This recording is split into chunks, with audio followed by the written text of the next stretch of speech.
nosso futuro pode ser incrível e glorioso. Em 30 anos, o Brasil tem que ser uma das 5 maiores nações do mundo. O Ronaldo Caiado não conseguiu o teto para voar. Nossa ideia era fazer uma espécie de debate com 3 pré-candidatos. Enviou essa mensagem. Meninos, porque o Aldo tem espírito jovem, né? Gosta de ser revolucionário até o fim da vida, começa comunista, termina secretário do Ricardo Nunes, no Democracia Cristã, vamos entender, né? Nem por isso vai ser um papo menos dinâmico. A gente vai falar de Brasil, a gente vai falar de eleição, a gente vai falar de proposta. Quero ouvi-los. Teremos 15 minutos, é isso? Vou só pedir para me confirmarem aqui. Queria trabalhar com um pouquinho mais de tempo, já que somos 3. Eu acho interessante começar esse debate, porque nós temos 2 modelos muito distintos de pré-candidatos aqui, pelo menos na forma, né?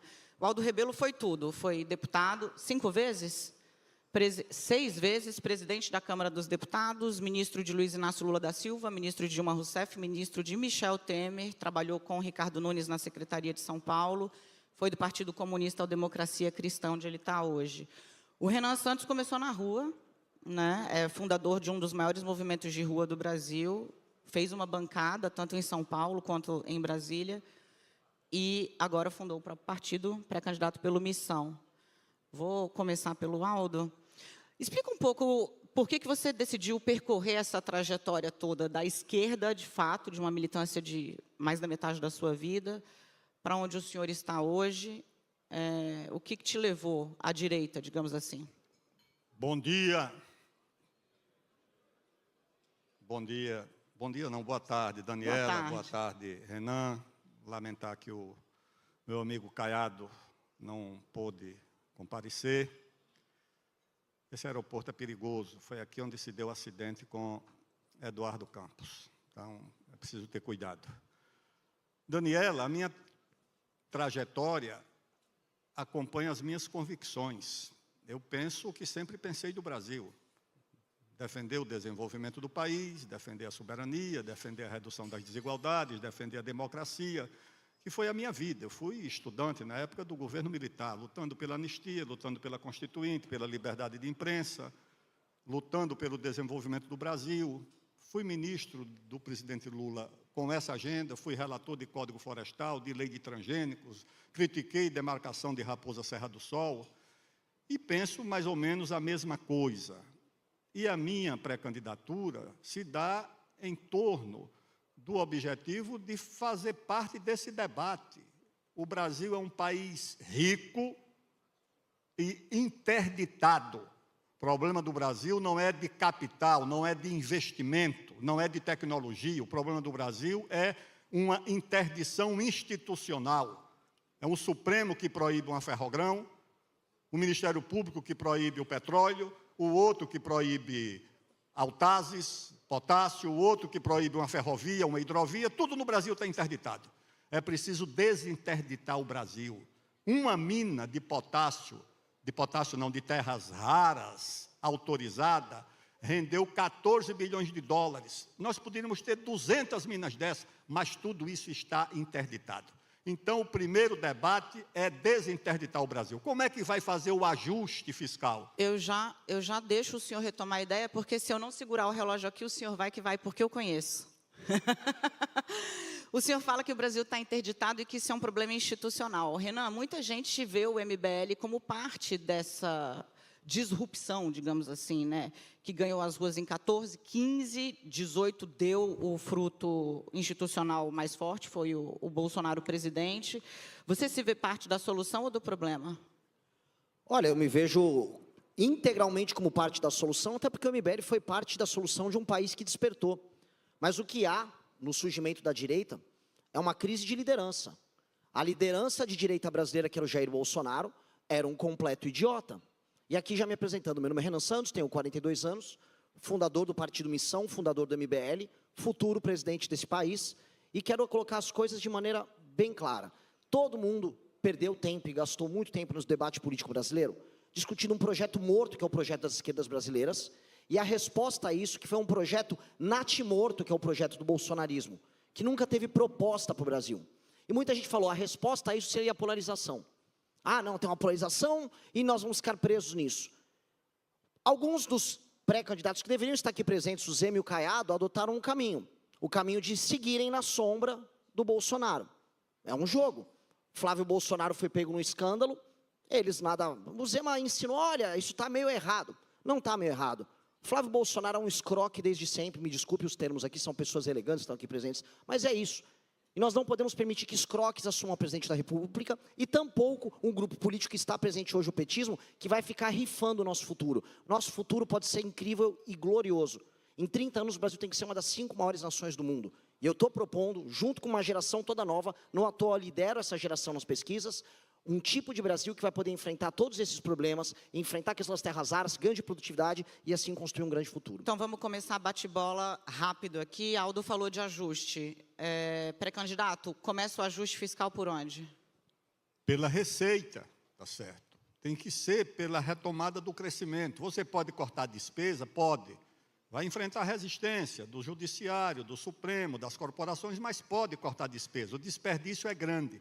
Mas o ajuste ou é feito pela receita, ou o país amplia a base da arrecadação, porque o presidente Lula quer aumentar a arrecadação aumentando impostos. O resultado é a maior fuga de domicílios fiscais do Brasil, fuga de empresas para o Paraguai e para a China. Quem não quebrou, quem imaginou que grandes empresas que quebraram recentemente iam quebrar. Então, o ajuste tem que ser aumentando a base da arrecadação e, se possível, com a redução da carga tributária. Aumenta não a base vejo da outra arrecadação alternativa. como? No andar de cima? Olha a plateia. Aumenta a base da arrecadação como? Taxando o andar de cima? Falei para o senhor ver bem a plateia. Aumentando a base da arrecadação. E, se você aumenta a base da arrecadação, olha, se o país passar a crescer 4% por ano, a curva de juros vai embicar para baixo. Se o país passar a crescer 4% por ano, a relação dívida-PIB vai embicar para baixo. E aí você pode reduzir, inclusive, a carga tributária para evitar que as nossas empresas vão para a Guiana, vão para o Paraguai, vão para a China. Você pode fazer isso aqui. Então, o ajuste é aumentando a receita pelo crescimento da economia. Qualquer economista sabe disso. 4% de crescimento, o Brasil não terá problema para enfrentar. Renan Santos, é fato, se foi eleito o seu ministro da Fazenda, é o Kim Kataguiri, qual é a receita do crescimento ou do ajuste fiscal dele? Seria um ministro maravilhoso, Kim Kataguiri, o deputado que protocolou a PEC, que resolve a questão na área da despesa, vou discordar do meu amigo Aldo. Nós temos que fazer um ajuste na área da despesa, e a PEC protocolada que já endereça esse assunto, é uma PEC de 3,3 trilhões em economia em 10 anos, é uma PEC justamente que o Kim começou a endereçar. Temos que começar a andar pela área da despesa, porque temos que dar um choque de credibilidade nas contas públicas do Brasil.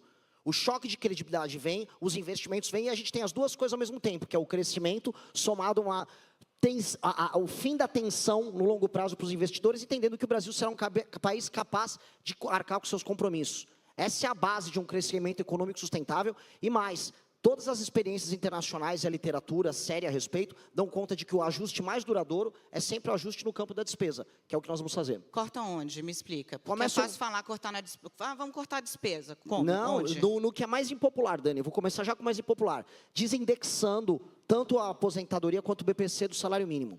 Ninguém vai querer falar isso nas eleições.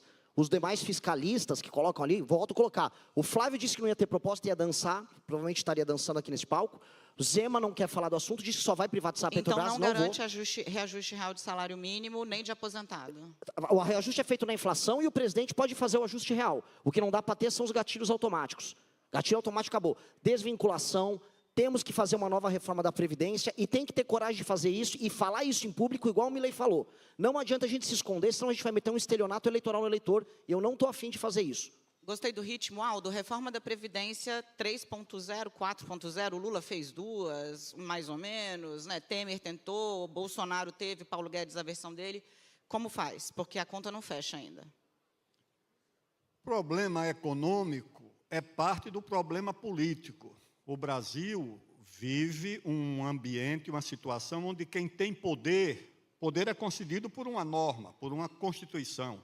A autoridade é concedida por uma biografia, por um comportamento. Respeito entre as instituições tem que ser pelo poder, mas também pela autoridade. No Brasil, infelizmente, quem tem poder não tem autoridade. E é preciso recuperar no exercício do poder a autoridade de quem o exerce, que no Brasil acabou, no Congresso, no Executivo e no Supremo Tribunal Federal. Essa que é a verdade. Da Previdência ele não falou, mas falou de Judiciário. Eu quero saber, reforma do Judiciário é uma pauta que está em voga hoje. Qual é a sua? Claro que a reforma do Judiciário tem que começar com uma emenda à Constituição, que tem que ser apresentada no primeiro dia do governo, um emendão, eu chamo de emendão. Todos os artigos que dão ao Supremo o poder de interferir e substituir os demais poderes têm que ser revogados, senão o país se torna ingovernável. O Supremo é quem decide se tem CPI, se não tem. O Supremo é quem decide sobre matéria tributária. O Supremo é quem decide sobre orçamento. Isso não está na Constituição, isso se chama usurpação de atribuições e gera, não é apenas insegurança jurídica, isso é pior, é insegurança institucional entre os poderes. Eu ou tenho você dúvida enfrenta se isso ou o país é amplia ingovernável. ou diminui a insegurança institucional, mas quero ouvir qual é a sua proposta de reforma do Judiciário, Renan. Judiciário tem que cumprir apenas o papel de guardião da Constituição e de ator que discute temas abstratos ligados à questão da constitucionalidade, e não mais como última instância do processo legislativo. E mais, ministros do STF não podem ter escritórios ligados a eles fazendo negócio por aí, todo mundo sabe que isso ocorre. Decisões monocráticas têm que acabar, tem que haver filtro de entrada, são 8 mil ações que rolam no STF brasileiro, enquanto na Suprema Corte Americana são 50. Nós temos que criar uma corte que cuide do tal do foro privilegiado, feita por desembargadores com mandato de no máximo de 2 anos. E concordo na temporalidade com o ministro Aldo. Tem que ser logo no início do mandato. Um presidente que chega com moral, coisa que infelizmente os que estão primeiro nas pesquisas não têm, ele tem que chegar com essa moral e não para guerra com o STF. Eu não quero guerra.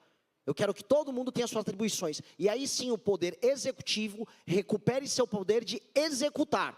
Porque o que o Brasil está faltando é poder de execução. É fazer as coisas acontecerem. Minha geração está de saco cheio de ver as coisas acontecerem no nosso país. Deixa eu puxar vocês para o plano terreno, porque o Missão Partido Novíssimo vai para a primeira eleição agora, e o Democracia Cristã, partido antigo, nunca teve uma representação que pudesse garantir uma base para qualquer governo.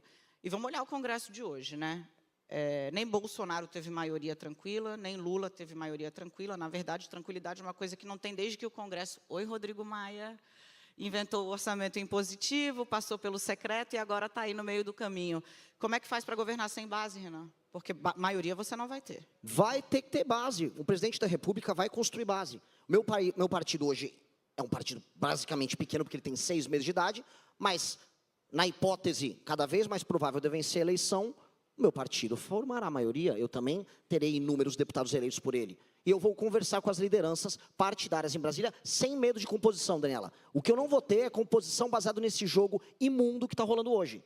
Não dá. O Brasil não pode ser tocado pelo Centrão, e eu digo mais, quem manda na lógica atual do Centrão são os parlamentares dos estados menos... Mas vai negociar com quem, Renan? Porque o partido Mas que com mais cresceu no todos Brasil é o eles. PSD, Não o tem- MDB, vou o maior conversar número com de eles. prefeitos. Só que eu não vou conversar com a banda podre. Todos os partidos têm nomes bons para indicar. Não tenho problema nenhum em trabalhar com eles. O problema que eu vou ter é ser indicado no sistema de incentivo mais imundo que tem, que é baseado na troca de favores mais baixa. Num governo nosso que vai ser eleito com projeto, eles vão participar e vão vencer comigo no projeto. Entrar no jogo para roubar, eles vão ser tocados para fora. Aldo. Olha, está ali o Rodrigo Maia, era o líder da oposição, quando eu era líder do governo, presidente da Câmara, e havia ali um governo de corresponsabilidade. Havia diferenças grandes. Era um líder combativo, fazia uma oposição muito dura, ele, ACM Neto, Ronaldo Caiado também. Mas a gente dialogava. Eu fui no casamento do ACM Neto. Imagina hoje uma reunião social entre líderes de governo e de oposição. Quando o Brasil atravessou a regência, com guerras civis simultâneas, o Dom Pedro II chamou o Marquês de Paraná e disse, faça um gabinete de conciliação. O país voltou a crescer, teve paz, fez ferrovias. O Brasil precisa de um governo de conciliação, um governo de união nacional, que não vai sepultar as diferenças, elas vão continuar existindo. Mas será que o país não tem nada em torno do que se unir? Será que retomar o desenvolvimento não une o país? Empresário, trabalhador, classe média? Será que o país reduzir desigualdades não une o país? Eu sei que isso aí pode ser uma coisa... O romantismo, que eu não vejo outra forma de fazer política, tem que ter romantismo. um governo de união nacional, um gabinete de conciliação que deixa o país respirar em torno do que une, porque os problemas unem o país. Se os problemas unem, pelo menos uma parte da solução tem que unir. Então, fica aí para quem tiver esse desafio, pensa nisso. Senta, conversa, discute, as divergências são essas. Perfeito. Mas isso aqui une o país, como nós tivemos condições de fazer durante muito tempo lá no Congresso Nacional. Eu não quero deixar Vossas Excelências saírem daqui sem falar do assunto que preocupa muito o brasileiro hoje, que é segurança pública. Então, eu vou pedir licença ao João Camargo e à Camila. A gente tem ainda 10 segundos aqui. Eu vou botar mais um minutinho no meu relógio. Renan, você falou até em pena de morte no Brasil. Estrutura para a gente rapidamente aí qual é a sua ideia para a segurança pública. Gostaria de ter, mas precisaria de uma constituinte. O meu governo, e pegando um gancho de um tema importante, um governo de união nacional é um governo que vai declarar guerra ao crime organizado e vai eliminar toda e qualquer possibilidade de ocupação territorial. Estamos fazendo um evento hoje no Guarujá. A região do Guarujá, a região toda da Baixada, é uma região tomada pelo PCC. Membro do PCC, ou vivo na cadeia, ou morto, apenas para a eternidade. Esse é o papo. Ele cravou 30 segundos, Aldo. Eu creio que você tem que separar o que é o crime comum do crime organizado. O cidadão que comete um crime no trânsito, não tem antecedentes criminais, ele vai ter direito à audiência de custódia, habeas corpus, etc. O crime organizado não pode ter isso. Você tem que ter, dura a expressão, leis de exceção para o crime organizado, para que o Ministério Público, as polícias militares e civis e o judiciário possam agir com eficácia contra o crime organizado. Preciso interromper. Se não for assim, você não vai resolver o problema. Leis de exceção para o crime organizado. Que a Justiça, a Polícia e o Ministério Público tenham condições de enfrentar, porque não pode ser tratado como mais um crime comum. Deixo aos colegas da imprensa a missão de, sem fazer propaganda partidária aqui, para o novo partido, deixo com vocês a missão de seguir questionando os pré-candidatos. Boa tarde.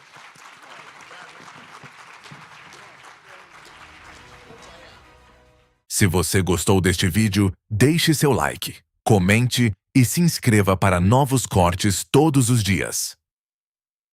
O futuro é glorioso.